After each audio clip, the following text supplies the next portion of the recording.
ibig sabihin, although mayo na po kaming schedule ng distribution, ang nangyayari na lang po, itong mga natatada, yun na lang po ito ang mga kaipuhan na makipag-coordinar sa mga lokal na gobyerno ninda through the Municipal Agriculture Office para ma-ensure po na kung dai po sinda nakaduman during the distribution, may chance pa po na makuha po ninda itong cash assistance ninda.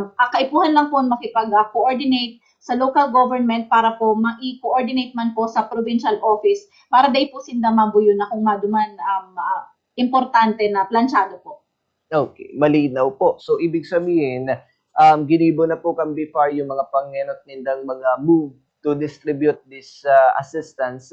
Nakaulay ko kasi Ma'am Weng si Ma'am Lovelia Guarin ng DA about din naman po sa mga farmers. Sa kapareho pong assistance, nagduduman po sila sa mga probinsya at sa mga sa mga farmers para i-distribute by table, kumbaga physically. Ganon din po ba sa BFAR? Yes, same lang din po per province, igwa po kita ng distribution schedule.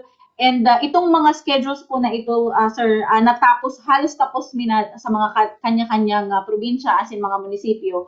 So, as I have mentioned earlier, actually, ang Sorsogon po, yun pa ang may schedule ng distribution.